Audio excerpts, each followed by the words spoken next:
ready to go, it seems. So let's go for it. So welcome to our June community coffee. We have our city officials here that they're going to speak to us, and we've got Casey Murdock here who's going to speak to us. And we'll go ahead and start off with any community announcements that might be happening. Anything that's going on in the coming weeks? Summer reading program is going on. If kids haven't signed up, they still can. Awesome. So Mondays are the summer reading, and Wednesdays we alternate Lego Day and Movie Day. Awesome. Amber, you want to say anything about Golf and Gallop? Oh, Golf and Gallop has started. The distribution for the summer food is Wednesdays from 12 to 1 in Alva, up at the Northwestern concession stand, football concession stand. And we have had, I think we had 140 come this week to get it. Wow. So it's Do you need that promoted more, or is that a good amount? promote as much as you want, because if there's kids out there that need food, I want to get them fed. Perfect. And they don't have to fill anything out. It's for any child under 18. Yeah, any, up till their 19th birthday, they can get on and register. It helps us a little bit getting spelling correct on names, but they can just show up too, and we can write them in. So that's on there. Okay. Yep. Good. Every little bit counts, right? Yes. Like, fill it up. And if you have kids at home in the summertime, you know that they eat a lot more in the summer than what they do in the school year. So And I've heard grab this you a year's box. food boxes, kids are liking better. They're more snacky I've seen stuff. some posts about that, how Yes. it's a really great Yep. boxes. Yeah. Jared, you want to say anything about the fundraiser next week? Yeah, we have a Wesley House fundraiser next week. I'm making my smash burgers. It's by donation. It's Tuesday from 11 a.m. to 1:30 p.m. this coming Tuesday. We've decided to try that and see how it goes. That's our most requested meal every semester. That we do that one on repeat quite a bit because the kids love it. So we're going to give that a shot. See how it goes. 1027 8th Street. If Yeah, you're not at the sure Wesley where the House. Wesley House is, that's where it is. So. Also, you can start buying fireworks next Tuesday, on 24th. Fireworks delivery is today. You have an artist this weekend. Yes, tonight. Actually, we have Travis Linville. He'll be on at 7. Very talented guy. He's played with Hayes Carl, written some songs with Chris Christopherson. So, very unique guy. It's gonna be cool. We also have the adult reading program going on. It's pretty fun this summer. So we partner with the library, and we've got review sheets at both locations. So all you have to do is read a book, fill out a review. You don't even have to put your name on it. Turn it in, you get some punches, and you're in a drawing for some prizes. Some fun. Yeah. Next week, we are having the 90th birthday of the Chamber. The Chamber turns 90 next Wednesday, so we're having a party in the park. So you're all invited. You are invited. Invite your friends, invite your family. We've got a cookout that we're going to do. We're going to have cake to celebrate. So If you come have out. served on the board, we'd really like you to be there too. Everybody's invited, but we'd like to get a group picture of everybody that has served on the board throughout time, and maybe give an update of what your board did for Alva during that time, or what was kind of maybe a project you guys worked on, to give everybody an idea, because I know we don't know it all, but if you're there, we'd love for you to share some of that. And there will be a free swim afterwards. That's on Wednesday of next week. I've seen on Facebook lots of fundraisers going around. You can go to Wendy Ford and take a test drive, and they are going to give $20 to the McCamey family for every test drive. If you end up purchasing a vehicle off of that test drive, I think it's a $200 donation to the McCamey family. So just go take a test drive. Even if you don't need a new car, even if you just bought a new car, go take a test drive so that There's also a That's love a fund fuzzy. set up at Wisdom Yeah. Heritage, so stop by, and any of the tellers can help put money into their love fund. and I feel like, yes. Free advertising. Oh, there you go. There you go. But that's all off the top of my head. I need to Angela, do look you at have something notes. else? What are you thinking? I will just say that Northwest Technology Center, our catalog this fall is going digital. So later in July, you'll be receiving a postcard with a QR code to link to our catalog. That will be on our website, or it will be on our social medias, but don't be expecting the paper catalog in the mail this fall. We're going to give that a test run. Yes. Act One play next week. Yes. Also, I went to Northwest Tech Gate, did the Working Genius with Scott Brown workshop, and it was really, really good. So if that is offered again, I really recommend that for your employees, for your committees. Haley has suggested that maybe the chamber board do that in the fall, but it is a really good program. So check out what GoTech is doing. Also tonight, night swim. Yeah. So you can go do that, get your And opening day of Toy Story. I'm overly excited about this. And then Wisdom Heritage is giving away a Toy Story giveaway box, so you can sign up for that, and we'll do a drawing for it. Alva Moose Lodge has karaoke night tonight with you can get in, members and qualified guests are welcome. And so a qualified guest equals someone who a member has invited. Yes, yes. So, and of course, always look through our newsletter. That's where I'm like, okay, this is why we know all of this information is because of the newsletter. So if you are not yet subscribed to our newsletter, get subscribed to alvaok.net.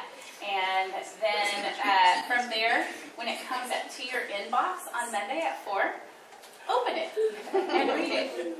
And if it says view more of the message, go ahead and click that link. Sometimes people scroll through and they don't realize that there's even more to the newsletter because it keeps going and going and going just because we've got all of these events that we're trying to keep in one place. We've actually started putting job openings in there, that we see flyers for job openings, so that if you need, if you have a job opening and you want it in our newsletter, let us know about that so we can put it in there.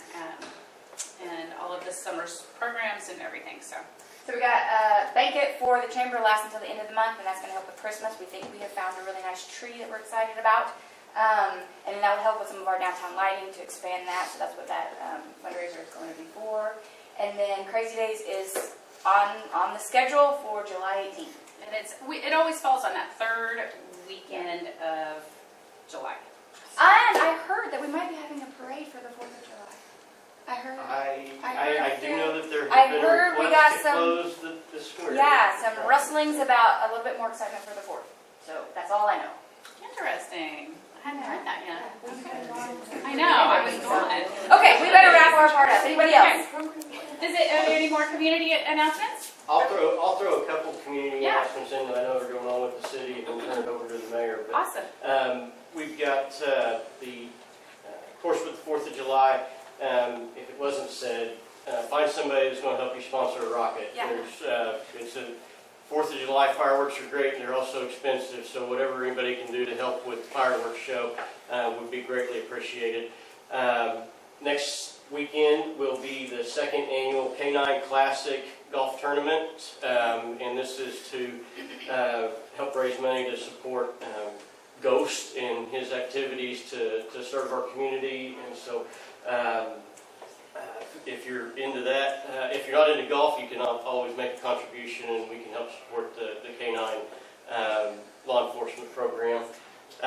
We are also working on, and the details will be announced at a later date, but we're also working on a benefit, what do you call it, duck soup, softball tournament for the McCameys. So stay tuned, we'll get you some more information out on that.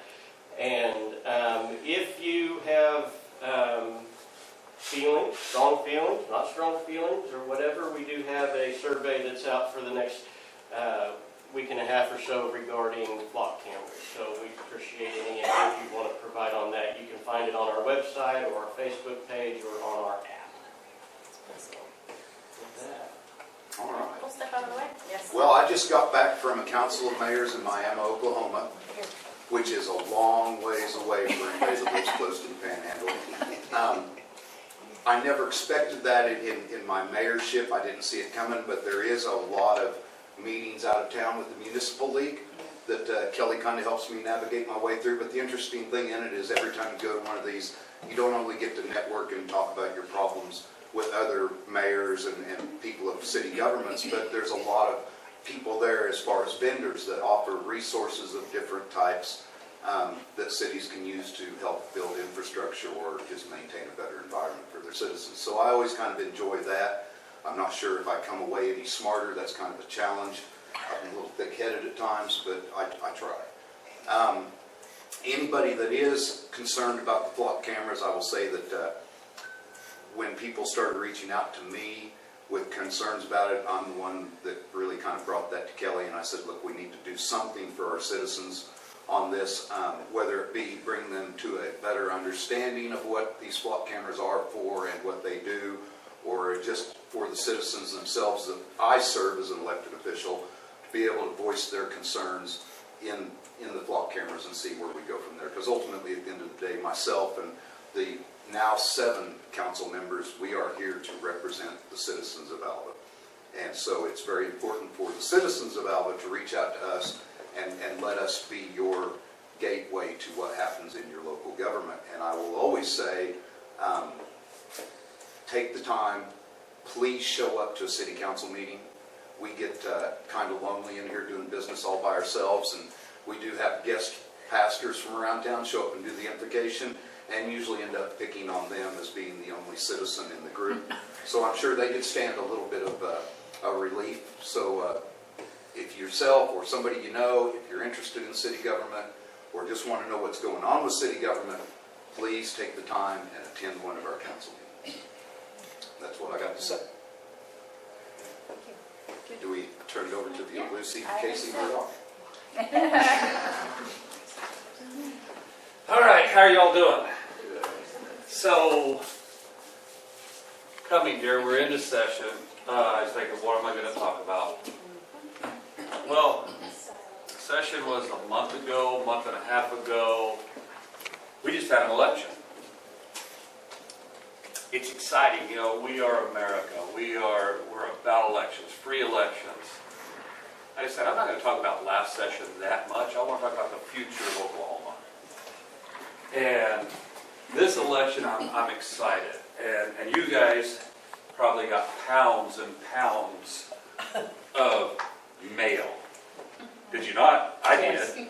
I felt sorry for that horse that had to, on the Pony Express, that had to carry it all the way to Fell. He was loaded down with pounds and pounds of mailers, whether it's negative or positive, but pounds of it. In my mind, it was a good election. It was a good election. There were some things on the ballot that scared me. The ballot initiative for raising minimum wage scared me. And I'll tell you why. And I think they're still going to push that.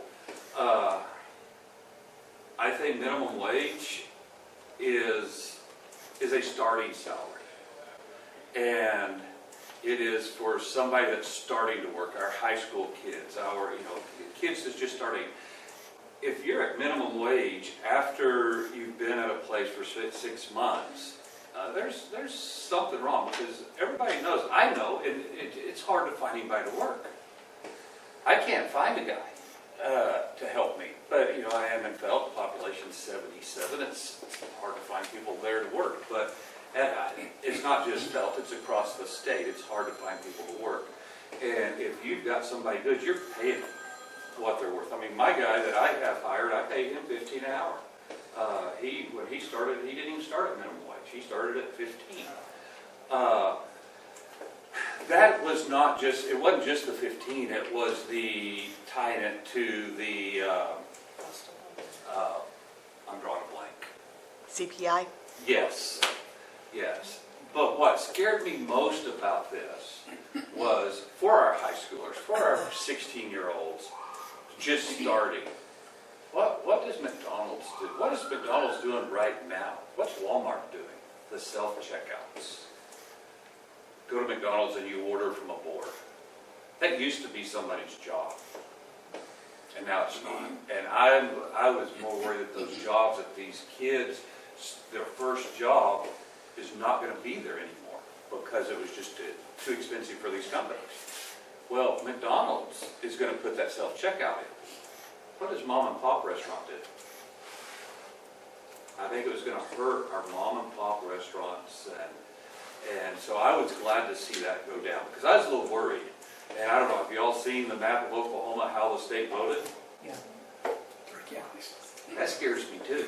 And it's not just this one, it's every ballot initiative that we have out there. Well, isn't there legislation that passed that requires Yep. those initiatives to be more representative of the entire state and not just 3 counties. Yes, yes. And I actually was visiting with a House rep yesterday, and we were talking about it. I'm like, no, that passed. And she goes, well, she goes, I don't think it passed. I'm like, yeah, it passed. I think it's tied up in the Supreme Court.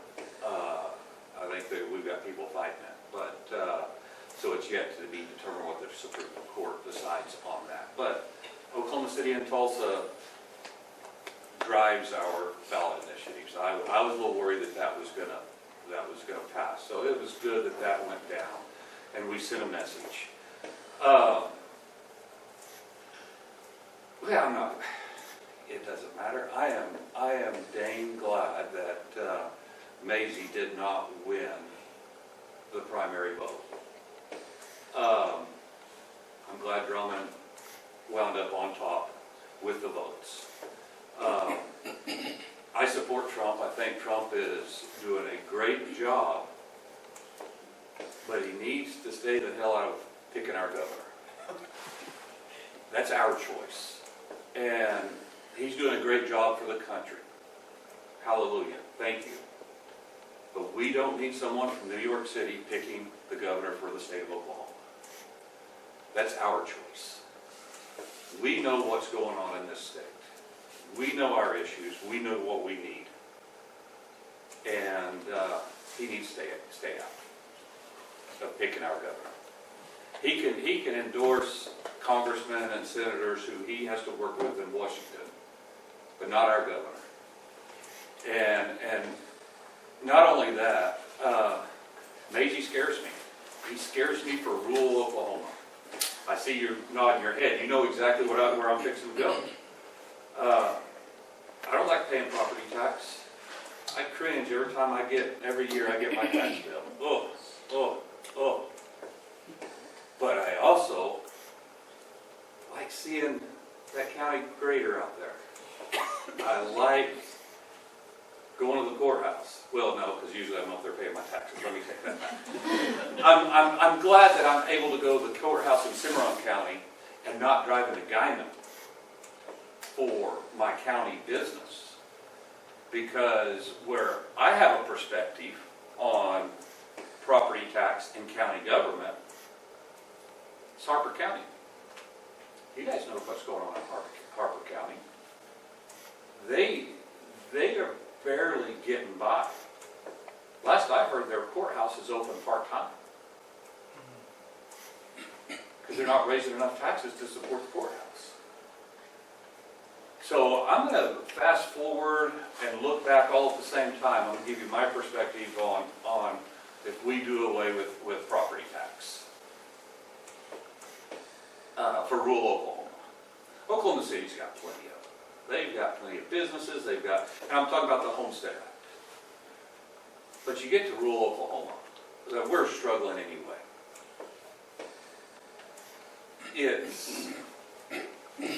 You take anything away from our county government, it's going to hurt our county government. It's going to hurt our ambulance service. It's going to hurt our schools. It's going to hurt our just functions of county government. And if Maisie gets what he wants, and we do away with it, I know I can see what's fixing to happen. Our county governments are going to struggle, especially in northwest Oklahoma. But what happens? You guys will start calling me. You'll start calling Carl, because you're starving to death. So we go to the Capitol and say, hey, our counties are hurting. We've got to do something. So then state government, that capital down there, will backfill the loss of funds, or will try to. I can tell you, I've been down there 12 years. Everything I get out here is a dogfight. Because the first thing they say, well, nobody lives out there. Why do we need to send that out? Nobody lives out there. That's their go-to whenever I'm saying, hey, we need this or we need that. It will be a dogfight just to get funding to fund our county government if we do away with our taxes. My thing is, leave us alone. Let us fund ourselves. And that's what scares me about Macy. He's got some other stuff, and it's that, and I want to move into what else you saw in this election and the rhetoric. But you know the political spectrum, and for me, it's a pendulum, right? That pendulum swings, and it's either far left or far right.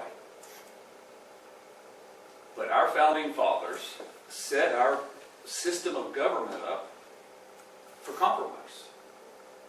It's all about compromise, how they set it up. And they set it up to throw us in that building down there for a certain amount of time to get something done. And we got to have our time frames because that forces us to compromise. And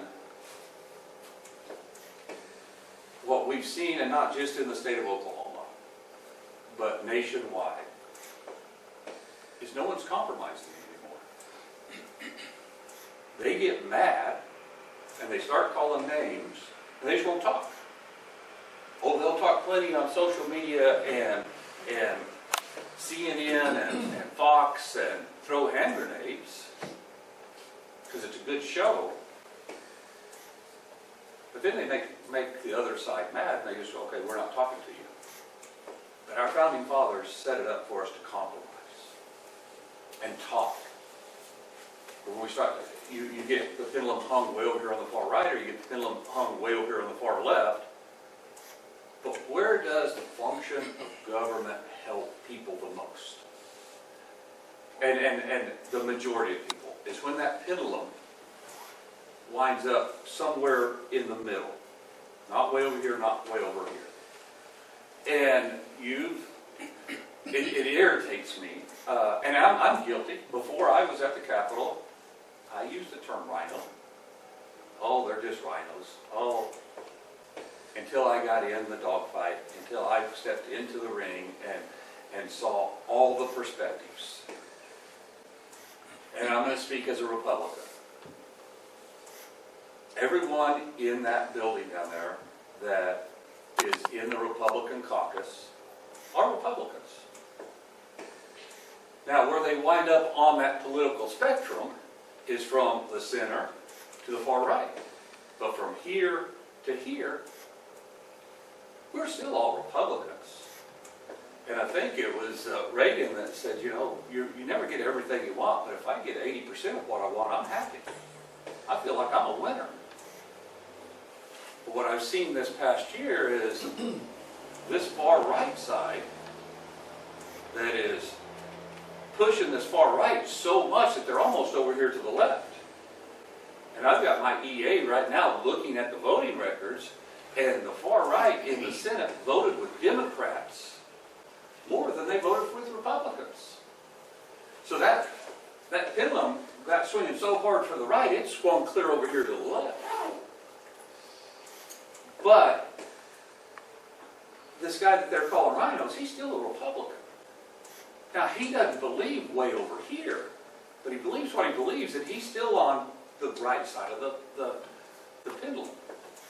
But you get this side just beating the hell out of the guy. He's still a Republican, but beating the hell out of him. We're in this together, and the perspective in Oklahoma, with having a super majority. I mean, in the Senate, there's 48 senators. There's 40 Republicans and 8 Democrats. And I said this a long time ago. You got to have your demons to slay, right? You got to have a reason to come home and say, I'm fighting for you, I'm doing this. Well, really, the Democrats, there's only 8 of them. They can't do a whole lot. So who's these people going to fight? They got to fight leadership. They got to fight rhinos, or they got to fight somebody. But what does that do for you guys? And that's who we work for at the end of the day, is you guys. It doesn't help you guys at all. And hindsight is always 20/20. I fought leadership for 4 years.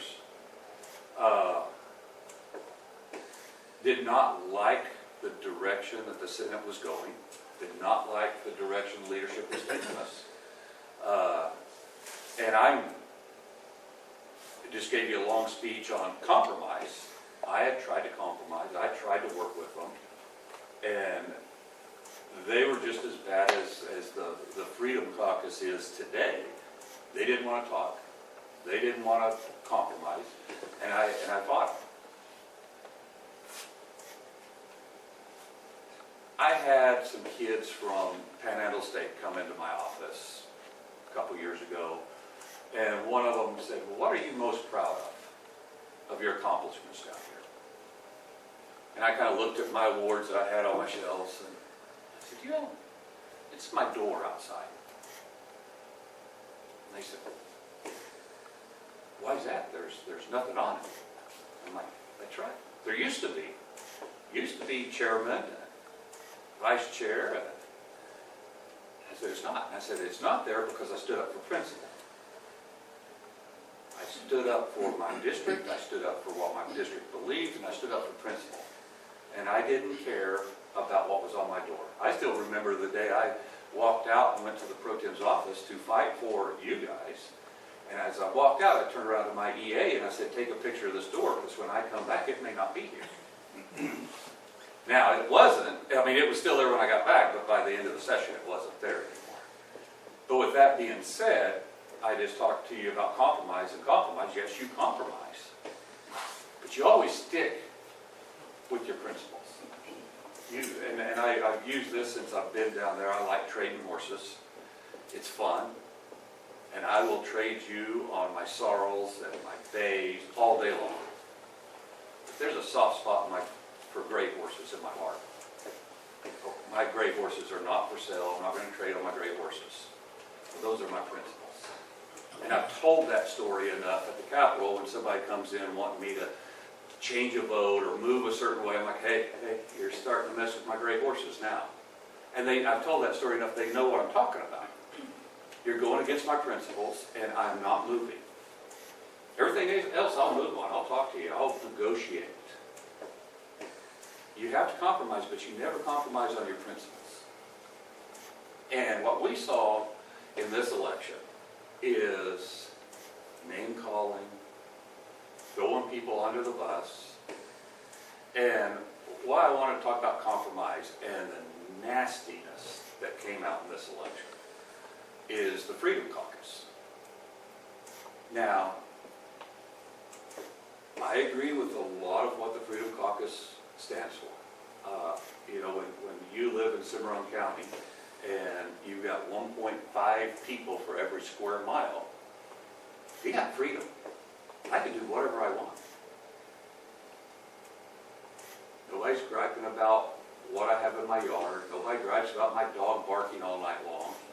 I do, but he's a Great Pyrenees and he likes to bark all night long. But I have that freedom, and I'm used to it. I grew up that way. I've been there all my life. I appreciate freedom. But what I saw this year, and I told the Freedom Caucus after their first little blow up, they came into my office and I said, guys, you messed this up. Your leader messed this up. You are a force to be reckoned with at the Capitol. They've got enough, and the Republican Party has 3 factors in the Senate. So it's not Democrats and Republicans. It's Democrats, it's this section of Republicans, it's this one and this one. And the Freedom Caucus had enough to make our life a little hard when we tried to pass things, because we needed their vote. So where you guys messed up is before session even started. Instead of walking into leadership's office and say, hey, these are our priorities. This is what we would like to accomplish this year. How can we help each other? They started throwing hand grenades. They started calling the Pro Tem names. They started calling everybody rhinos. They came out with this trans-Republican statement. That's not how you accomplish things at that building. That's not how you accomplish things in business. You can't do that. And that's what's happened this year. And this gal that came in and somebody came and told me this. I've never thought about this, but they said, we was visiting, it was a lobbyist, because we was visiting, and they said, well, where does Casey land at the Capitol? And they said, is he a part of the Freedom Caucus? And they said, no, he's not really part of the Freedom Caucus. Well, is he part of leadership? Part of that group? He goes, no, he's really not there either. He goes, Casey's just kind of his own person. Casey goes where he needs to go for his district. And that's how I work the Capitol. I get things done because I give everybody respect until you lose it. And Freedom Caucus lost it with me. When Shane Jett went after a member's wife on the floor of the Senate in debate and questions, you don't go after family. And he did, and that crossed the line for me. I was so mad that night I was seething because you leave family alone. There's zero respect for me with this guy. I will not ask him for anything. But I get things done because I show people respect. And why I land in the middle is I'm going to work for you guys. If we need something here and I need X amount of votes, I know how to count votes. And I'm gathering my votes up, and I may be talking to a rhino. And like I said, I don't like that term. I may be talking to someone who is here on that little spectrum, because I need his vote. But I also need this vote that's way over here on the spectrum. And do you think I walked in and said, hey, you're a rhino, you're a trans Republican, will you vote for my stuff? No, I don't do that, because you can't accomplish anything. And same with that being said, I don't walk into the far righter and say, oh, you're just a Nazi. You can't accomplish it. You got to show respect. Now I want to get back to, because we're not done with this election cycle. We've got another dogfight coming in the primaries. And the person that's going to lead our state forward for the next 4 years and probably 8, how things turn out, is very important. Very important right now, because what I loved about this election last Tuesday was as much of the rhetoric came out from that Freedom Caucus, as much as they really tried to push their stuff, you guys, the state of Oklahoma, said no thank you. We still like our stuff. We still like having nice things. We still like the state fixing our roads, having an education program, having hospitals, having our stuff. The primary for the governor, and you've heard Maisie's rhetoric, and you've heard Drummond's. This election is going to determine which direction. Do we stay the course of, I don't want to say a more moderate, but a functioning state that's taking care of their people, taking care of the core functions of government, which is roads, infrastructure, public safety, education, and health care? Or do we go with a guy that wants to, I don't want to say defund all that, but his plan, I don't know how we fund it. And it sounds great. We don't want to have any taxes. I mean, on the trail, that sounds fabulous. Yeah, I don't want to pay taxes. I don't want to pay taxes. Guys, I was down there at that Capitol when we were $1.3 billion hole in the budget. I was at that Capitol and had little old ladies calling me, scared to death that they were going to starve to death because they cut the senior meal program. I had people calling me saying, what are we going to do? I also had to make that vote to raise taxes so we could cover all that. That was the hardest vote I've made. I was physically sick to my stomach that night because I don't like raising taxes. And here's the thing, that building down there, state government, is a reflection of how our state is doing. Because our income tax, our tax structure is on a percentage. Am I wrong?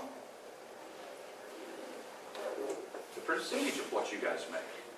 And if our budget is short, you guys at home, your budgets are short. You're struggling. And for us to make that vote, that was hard. Because I knew what that was going to do. But if we go in there and elect a governor that pushes no taxes, maybe not today or tomorrow, but we're going to put that legislator in another hole in their budget that they're going to have to make some tough decisions. Either go ahead and cut the programs that the state does, or they're going to have to go vote to raise those taxes that they just cut. That's the choices we have. And going through what I've gone through the last 12 years,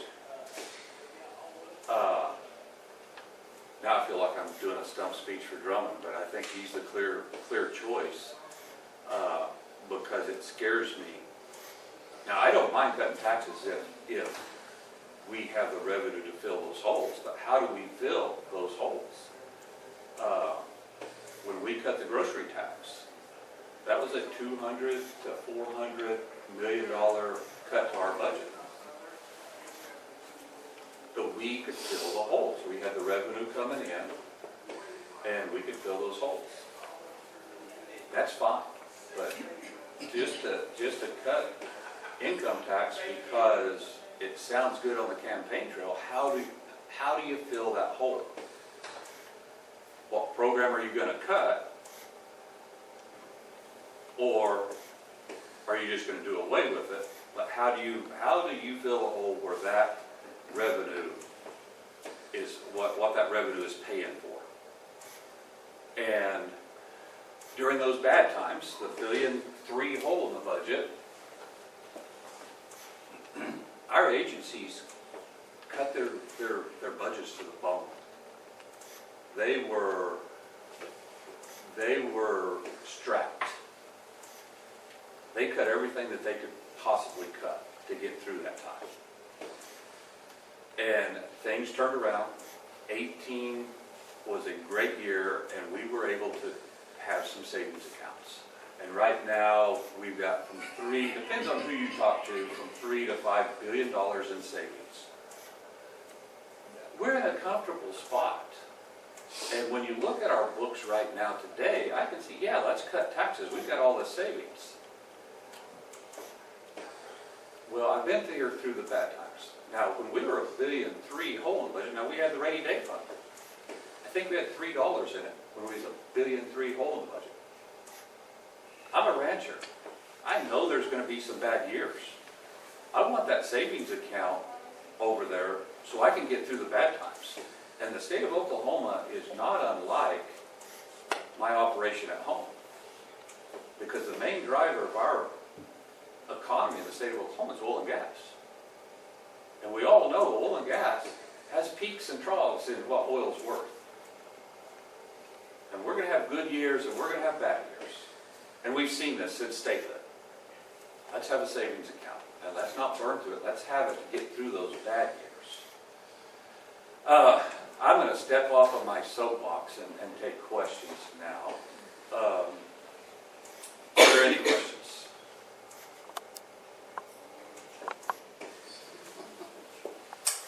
So I've got one. Since you're talking about property taxes and how that affects counties and school districts and such as that, what happened that made pipelines exempt from paying property taxes?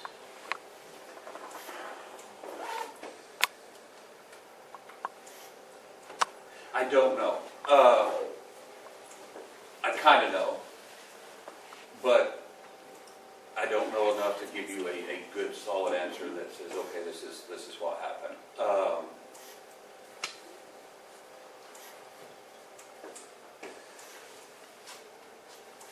Have you seen that negatively affect Yes. communities that you're Oh, familiar yeah, with? most definitely, because, I mean, they were, and I don't, why I don't know, I don't remember the argument that they made on why they didn't have to pay it, and it upheld. But yeah, it hurt. If you're getting that revenue coming in, and all of a sudden it's not there, that's gonna hurt. Yeah. Their argument, if I remember this has been a couple months ago, but if I remember the argument right, is that they were claiming that they'd already paid taxes at the wellhead, and it was a double taxation type of thing. Don't quote me on that. That's kind of what I am remembering, their argument of why they don't need to. Because that oil inside that pipeline is also taxed. And they're saying they already pay taxes on the oil inside the pipeline, if I remember correctly. Secondly, I hope I'm not stepping on anybody that wants to ask questions. I just had to really. So here locally in Alva, we're facing, we had a bond issue for a new school that just recently failed miserably. And one of the issues that I had with the bond issue was it was requiring $32 million to build the school. The bond issue was for 51 because over a 15-year bond period, we as citizens were going to pay $14 million in interest. So my question is, who's getting stinking rich off the interest? And why is there not an avenue for struggling small communities to be able to build a worthy school, a good school for our young children that's affordable, that we can actually swallow and handle financially? So it's the bankers, that's who they sell those bonds to, and they buy their, that's who sets that. And it's coming from Felt. I was on the school board at Felt. I don't remember what year I got elected. We passed the first bond, and this was mid-2000s. We passed the first bond that Felt ever did. And when the guy who's doing the bond comes and meets with the school board, he congratulates, good job, congratulations. I'm like, why are you congratulating us? I mean, people voted us in this. Bond issues don't always pass. And it's when they pass, it's because the people have respect for the school board and knows that it's going to be spent correctly. I'm like, oh, well, this is when I'm on Felt School Board. I didn't, as far as politics goes, that's dripping wet behind the ears. I didn't know a whole lot. It's my first year. And then once I got elected and I see these school bonds throughout this district, some pass, some fails. And I'm like, oh, it is hard to pass a school bond. I think, and this was this year? Oh, just last week? Yes. This week, in fact, Tuesday. So I would say the voters were scared of the rhetoric of doing away with property tax. I think that may have hurt you worse than anything, was that they... Well, I think that probably would have helped, because if you did away with property tax, then our 30% property tax increase would have never happened. And that's my point in the whole deal. If you could knock that 14 million off and you were just financing 32 million, that would have only raised our property taxes roughly 17%. That's just kind of a rough guess. But I think that would have had a whole lot more potential of passing than a 30% increase. And I understand we're kind of below in property taxes compared to other places. But when people look in their pocket at what they have for groceries, utilities, house payments, and all that, I don't think percentage makes a lot of difference. They're looking at the bottom dollar. What's the bottom dollar? Well, yeah, we are low on property tax. When you compare us to Texas, Texas is 3 times what we are, but our cost of living is not as high as it is in Texas, but our income is not as high as it is in Texas. I mean, it's you look at income versus what our costs are, it's about the same. You go to Texas, yeah, you're making 6 figures. Here, I I forget what the average salary is in the state of Oklahoma, but Probably in the 40s. yeah. So, I mean, you can't pay the property tax what they pay in Texas. I think back to your question on the 14 million in interest, on the other side, you've got to sell that bond. And that person buying the bond, or that company, they've got to see that they're going to make some money on it. I think if you take too much of the profit out of it, you don't have that other side in there in the bond market purchasing these bonds, then what do you do? So it's a balancing act there also. Right. And I'm unfamiliar with how all that works. I've just been kind of good friends with our superintendent. I spend a lot of time talking to him, but I probably haven't asked all the right questions. But I posed the same question to Kevin Hearn when he was here last Saturday. Now, he's a heck of a lot smarter than I am. What was his answer? Well, so, I'm probably not the most soft-edged person in the world. And I've been accused of that too. And I told him, I said, you're part of the machine at the federal level that loves to send billions of our tax dollars across the globe. And I said, so why is it that there's not even a federal avenue for Alva, Oklahoma to borrow $32 million at a reasonably, extremely low interest rate? Why are we fighting this to build a good school for our kids? And he said, well, I'm not real sure how the state bond issue works. And I said, well, from what you've said, Kevin, I said, it's really not an Alva, Oklahoma, Woods County thing. It's not even really an Oklahoma thing. We can't be the only small community in the United States fighting this financial issue. And so why is some of that money, why can it not be drawn back and used locally rather than send it overseas for something we as citizens may or may not agree with? But typically, we try to take care of business at home first. And probably your bond rates is set just like your interest rates at the bank by the Fed, and that they probably control more of it. And so I agree with you that it's the Feds could step in and do something as far as bond rates for municipalities or schools. Because I think, and I could be talking way out of my knowledge base, but I think that's probably more set by the Feds than the Fed than the state of Oklahoma. Because even the state of Oklahoma has to go to New York for its bond ratings, and they set it.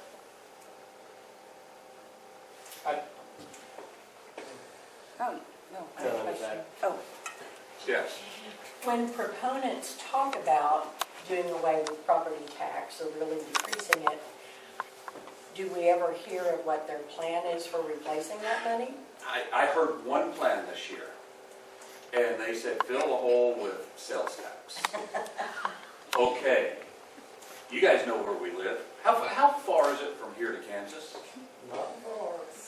What would that do to businesses right here in Alva, Oklahoma, if you backfill the property tax with sales tax? And It's already a struggle.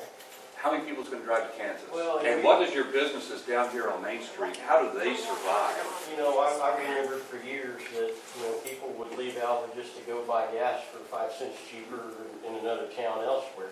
So if they're going to leave for 5 cents a gallon to go buy gas, they're going to leave for 5% on sales tax. They're not going to stick around here and spend their money if they say, because the amounts of money that will go back into the taxpayers' pockets, they're not transformational amounts of money.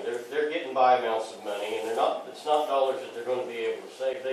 They're going to turn around and spend it, and they might have more to show for it. They might not, but And for my district, and but they're going to leave Alva, Oklahoma. Yes, they are.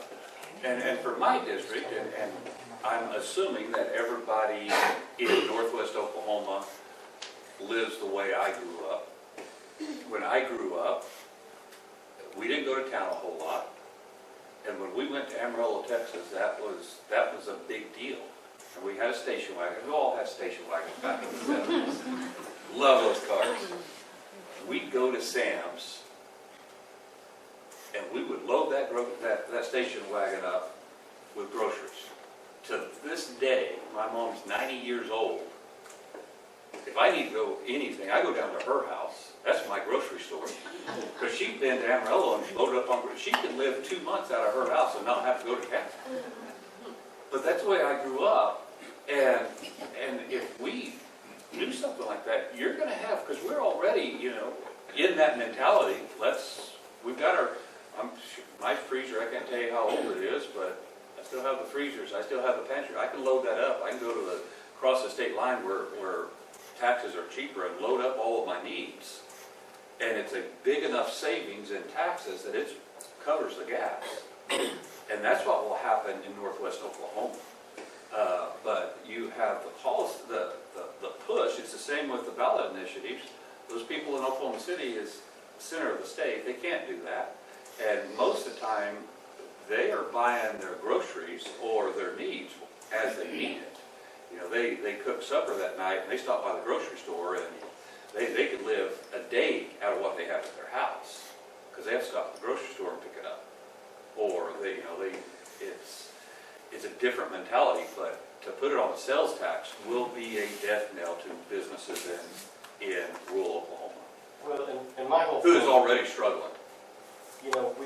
we elect officials to manage the state and its resources. We elect officials to manage our counties and their resources. We elect officials to manage our cities and their resources. And I think, the big thing, and it's no different than at the state level. You don't want the federal government telling you what you can and can't do in your own neighborhoods, and it's exactly the same here, except that you get down to the local level, and we do see our constituents on a daily basis, and we do have to answer to them a little bit more directly than. Well, you see when you go to the grocery store. Yeah, but I think the things that. I think taxes end up getting the majority of their wage, but it's things like property insurance. Those are real opportunities for some reforms that would help every Oklahoma. Well, and everything's tied together, and insurance in Oklahoma is high. And I'm going to speak on the insurance side of it. We have hailstorms. We have tornadoes. We can't do a whole lot about that. Put a metal roof on for hail, but we don't have a whole lot of control over Mother Nature and what it does for property damage and having to cover it with insurance. But we also have wildfires. And if we get the red cedar under control and get it beat back, I think you see some of our insurance rates go down because we have homes burn up in these wildfires. And I've got a place in California, and the wildfires in California is horrible. It's in Southern California. They dropped their insurance. Could not have insurance on that house because of the fire danger out there. And just last month, 2 months ago, the Fed stepped in, and we've got insurance again because the Fed stepped in and said, you've got to cover these people. I don't know what that argument looked like, whether it was the bankers went and said, hey, we want our houses insured, make these insurance companies start covering them. I don't know how that all went down, but I know that, I think it was a year ago, no insurance. The insurance company would not cover a house in Southern California. With that being said, we start taking care of these red cedars, and we're at the starting point of this battle against red cedars. We start slowing down the wildfires that we have. You may see insurance rates go down, but you're right. Insurance and property taxes, home ownership is expensive. And I think back to the compromise, I think there may be a way to address our property tax, and that's coming from the rhetoric that I'm hearing, the polls we've done, the phone calls that I've made on the other side that wants to do away with it. As far as home ownership is expensive, I've had people call me and they're retired, And, you know, they have their dream house, they retired, bought their dream house, but the property tax keeps going up, and they're like, we're not gonna be able to afford this house. Is there something that we can do for that segment of the population? Because also, in the same breath, who owns the majority, because we can't just say, okay, at 65 you don't have to pay property tax. Who's the majority of the property owners in the state of Oklahoma? Well, and it's also people that are 65 or over, because you've acquired that wealth, but you also have the retired school teacher, or, you know, that just, a retired person that just worked every day of his life, and that house is what he has, that he retired at. He's at a set income. Well, and there's something to be said about, you know, property tax is going to be the most predictable over time. If you're trying to prepare, the insurance rates are something that have been all over the place. They're not, and they're hard to predict what those are going to do. Well, I guess my final thing, it's not so much I just hope that our legislators at 23rd and Lincoln just keep in mind that if you don't need it for state programming and what you're doing at the state, don't cut our throats at the county and school district and local level. so, Because we do have needs. you do, and Many unmet needs. well, we're still going through it. We're in an election cycle, and these politicians that's on the ballot, they are saying what the people want them to say. They're trying to get votes. So right now, and we did polling, and the two major things that pulled back, and we did this back in November, September, October, November of last year. What are the main concerns of Oklahomans? And it is property tax and insurance. It's ownership. Property ownership is high and keeps going up. So going into the election cycle, okay, here's what we got to focus on. That's why you've seen the ramp up of rhetoric on we got to do away with property tax. And it's that pendulum. But it's in the same breath that they... But I think there's somewhere in the middle that we can relieve some of the pressure. And what does that plan look like? It's going to be a compromise, because you've got those people that wants to do away with it all. I mean, you've got the people down there that does not want any taxes. And, you know, case in point, what scares me, this scares me for agriculture, but I'm going to use this as a point for everything. I had a bill that was a request bill from the Department of Ag to put all hooved animals under the same regulations for dairies. And the USDA wanted us to address our statutes so that they're all regulated the same. A dairy, whether you milk goats or you milk cows, the regulations are the same. And the Department of Ag goes, we're running this at a loss, this program. We want to raise it a penny a hundredweight for milk on the fees to regulate it. And there's a group out there. I'm trying to think of a way to say it nicely because I don't like them. And they don't like me, feelings mutual. Is this diplomacy? Huh? The donkey dairy lady went on Facebook and just went to beating the hell out of me. He said, oh, you're doing this because you don't like me. Well, no, I don't like her, but no, this is a request bill from the Department of Ag. I had to bring it into the Ag Committee, and the Ag Committee should be members that understand agriculture. I had to bring in the pro tem and the floor leader to get the votes to get it out of committee. And this was just everyday doing business for the Department of Ag on regulating milk. When you go to the grocery store and buy a gallon of milk, you want to make sure that it's safe, that it's processed right, that everything is right with it. I had to get the pro tem and the floor leader to get it out just to make sure we have safe food. I get it out, get it off the floor, goes to the House. They took the 1 cent additional fee off. It comes back to the Senate. It failed on the Senate floor. But what scares me is this lady that has a donkey dairy threw a big enough fit on Facebook that had all the members scared to death and they voted against it. When this person that has 15 donkeys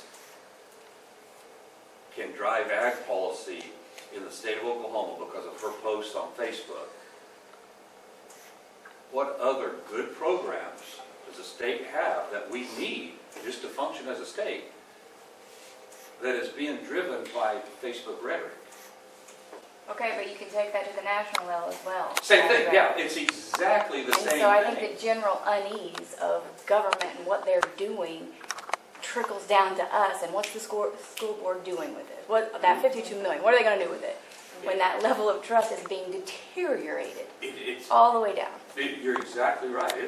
We're just a microcosm of how the federal government works too. It's just. Well, we're all tired of it. Oh, I am. We are tired, we're worn out, we want people to just like I go get on. work done. We're We're getting work done here. Yeah. We're trying so hard to get work done. But when, and I don't know what year it was, but Facebook wasn't what it is today. I would be on Facebook, and I would do that to get a pulse of what you guys are thinking, what's going on in my district. Because I'd be at the Capitol and not at home, not talking to people because I'm down there. What are people talking about? And it wasn't as toxic as it is today. Today, Facebook is toxic. The only reason I get on Facebook today is look at cows or funny horse pictures or cats or the political stuff. It is so toxic, and it's bald-faced lies. It's just not even close to being true what they're putting on there as far as political stuff. And then if you're not for them, they beat the hell out of you on Facebook, and the people come out from underneath the rocks and just go to hammering the hell out of you, and you're like, I'm not even going to engage. I'm not even going to engage. And we need, as far as elected officials, because what Facebook does is headlines. They didn't read the bill. And I can't tell you how many constituents that have texted me and said, oh, you're on this side of the bill and that's horrible. I'm like, did you read the bill? And I've said this a lot.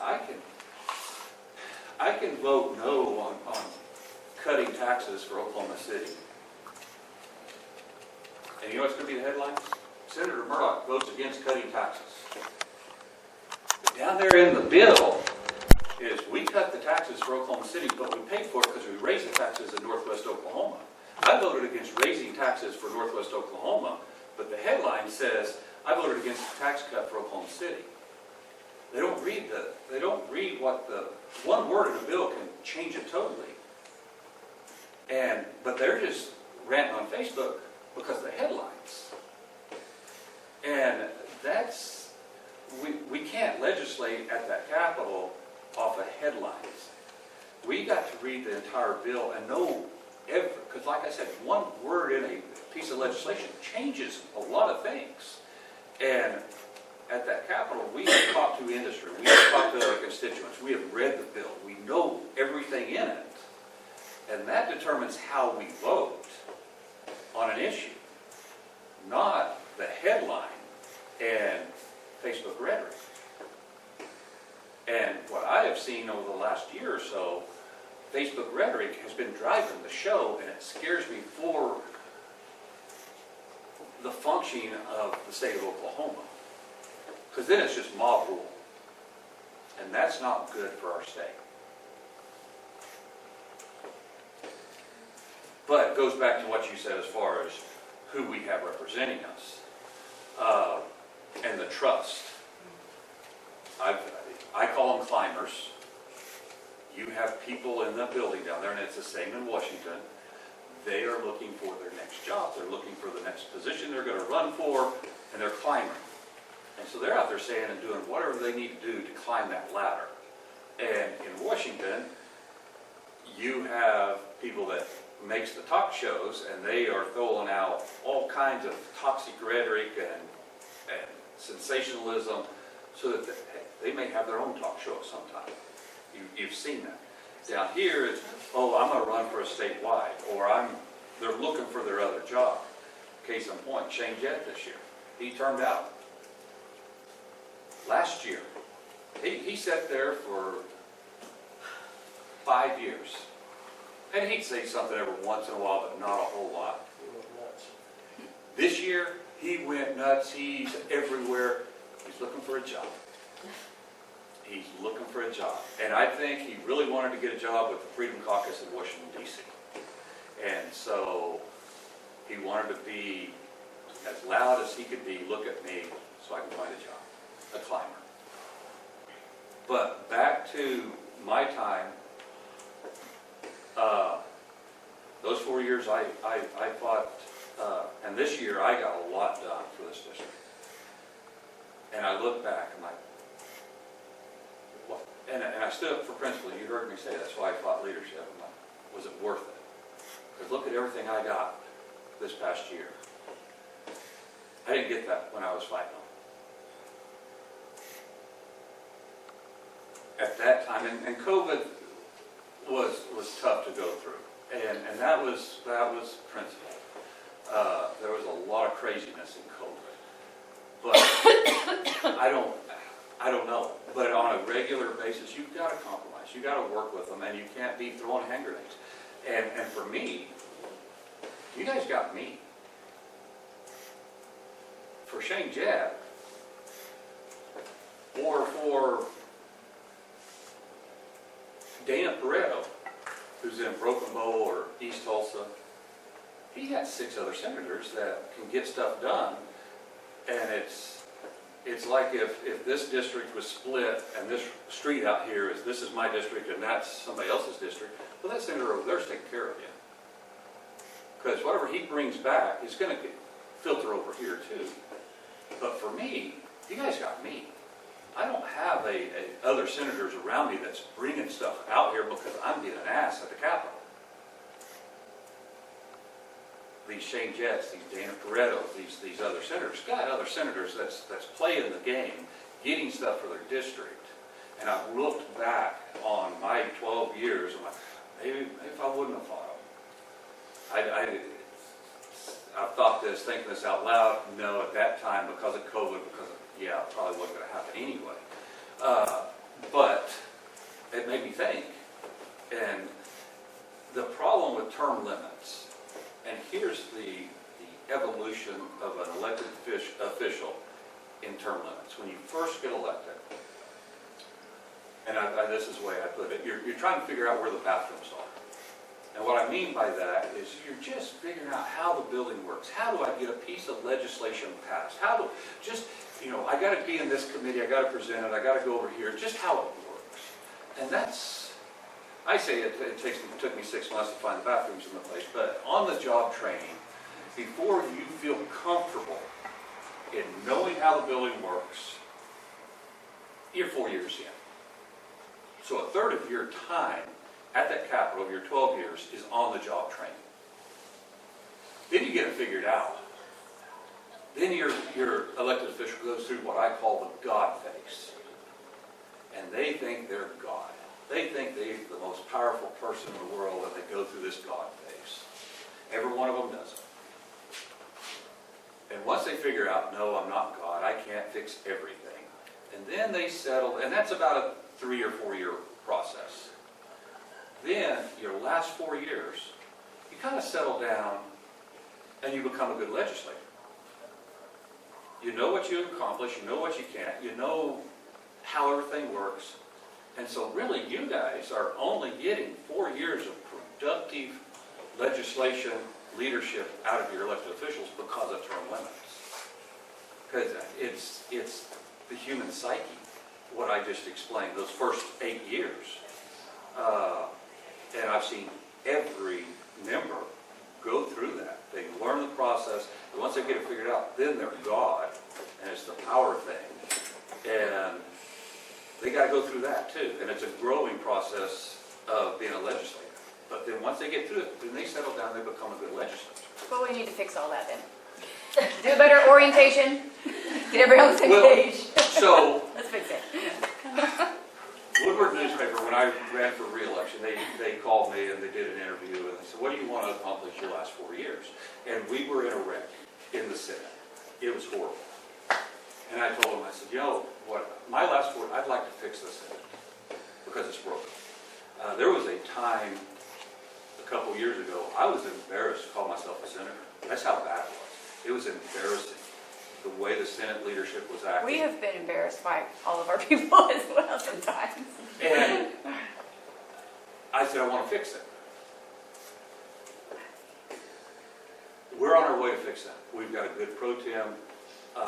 We've got good leadership. We have gotten past that, and we are fixing all the problems. But with that being said, I mean,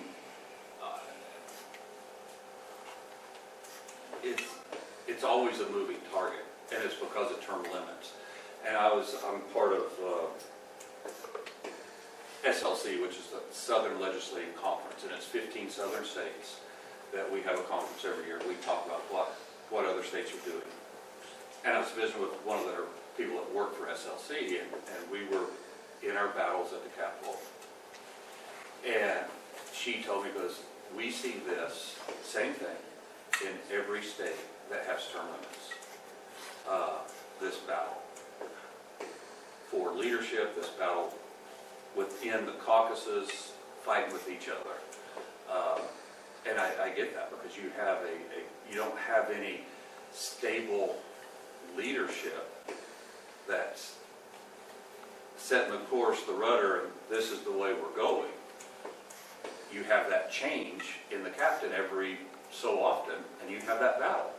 And when they lose, then they're just the losers fighting, trying to get back to beating that guy, and that's what we've seen in the Senate. There's a senator that's ran for pro tem for the last 3 races for pro tem, and the first one he lost. He's angling to run against him again, and he's throwing hand grenades. He's being divisive. He's doing it quietly, but he's splitting the caucus up because he's trying to divide us so he can get votes. And he actually came into my office at the end of this session, goes, I'm going to run. I'm like, you can't win. Yeah, after the primary, we're going to win these seats. I said, you got to win 7 seats to take over leadership in the Senate. It's my count. And I'm good at counting votes. You got to win 7. Well, they went 0 for 7.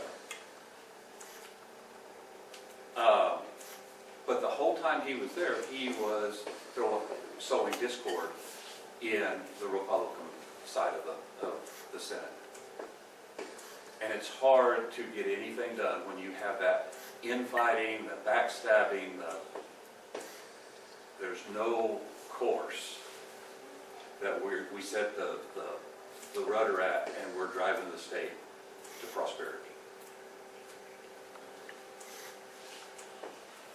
Have I bored you guys to death? Go team.